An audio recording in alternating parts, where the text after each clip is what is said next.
Hi మిత్రులారా, doctor BR Ambedkar గారి యొక్క 125 అడుగులు ఎత్తున్న విగ్రహాన్ని విజయవాడలో నిర్మించినందుకు ఆంధ్రప్రదేశ్ ప్రభుత్వానికి ధన్యవాదాలు తెలుపుకుంటున్నాను.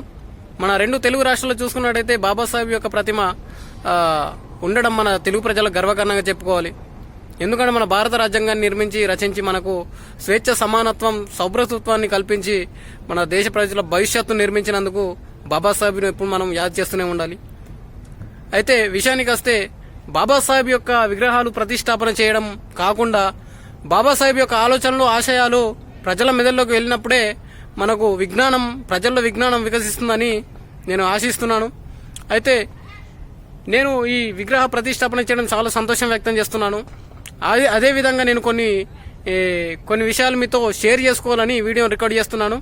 వీడియోను పూర్తిగా చూడండి. నా వీడియో నచ్చినట్టయితే సబ్స్క్రైబ్ చేసుకోండి. నేను మరిన్ని వీడియోస్ అప్లోడ్ చేస్తాను. నన్ను సపోర్ట్ చేసిన వారు అవుతారు మీరు.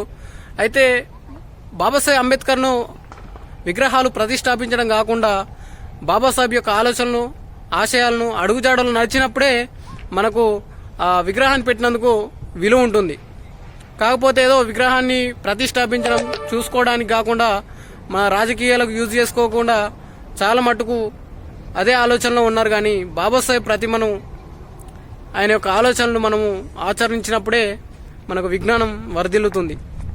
అయితే మన ఆంధ్రప్రదేశ్లో చూసుకున్నట్టయితే కారంచేరు నుంచి మొదలవుతే 2023 సంవత్సరానికి కూడా దళితులపై దాడులు జరగడం చాలా ఘోరం. ఇది దళితులపై ఎటువంటి ఘోరాలు జరిగిన కానీ ఏ ప్రభుత్వం, రెండు తెలుగు రాష్ట్రాలు చూసుకున్నట్టయితే ఎన్ని దాడులు, ఎన్ని వివక్షలు, ఎన్ని మానభంగాలు దళితులపై ఎన్ని జరిగినా కానీ ఎవరు స్పందించలేనటువంటి దరిద్రం జమైంది ఈ మన రెండు తెలుగు రాష్ట్రాల్లోనే.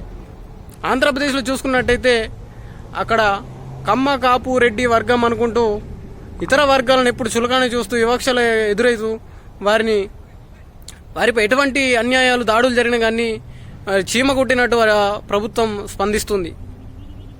అయితే ఇలా బాబాసాహెబ్ విగ్రహాలు ప్రతిష్టాపించినప్పుడు ఆయన యొక్క ఆచరణలు, ఆలోచనలు కూడా మీరు అవి అమల్లో పరిచినప్పుడే వివేకం, విజ్ఞానం వర్ధిల్లుతుంది, సమన్యాయం జరుగుతుందని నేను ఆశిస్తున్నాను.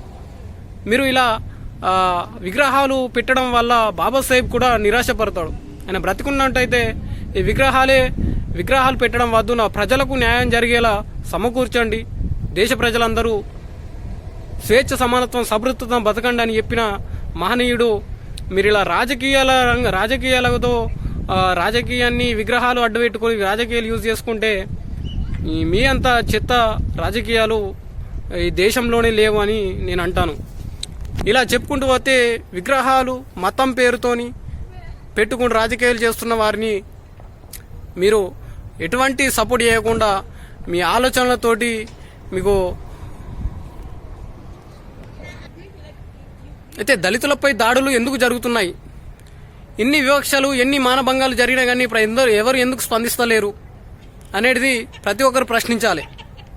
ఇలా ప్రశ్నిస్తే ప్రతి ఒక్కరిని జైల్లో పెట్టడానికి కూడా సిద్ధపడుతున్నారు. అయితే ఇక్కడ కొన్ని వర్గాలు బాబాసాహెబ్ను కూడా వ్యతిరేకిస్తున్నారు. విగ్రహం పెట్టడం కూడా కొందరికి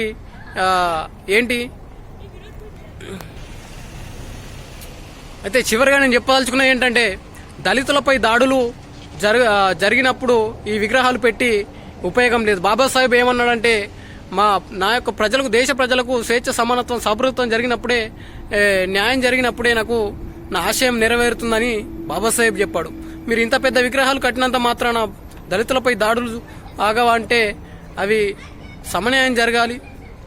ప్రతి ఒక్కరికి స్వేచ్ఛ, సమానత్వం, సభృత్వం అందినప్పుడే ఆశయం నెరవేరుతుందని బాబాసాహెబ్ చెప్పాడు. కావున ఈ వీడియోని ఇంతటితో ముగిస్తున్నాను. వీడియో నచ్చినట్టయితే లైక్ చేయండి, షేర్ చేయండి, సబ్స్క్రైబ్ చేయండి ఫ్రెండ్స్. బాయ్.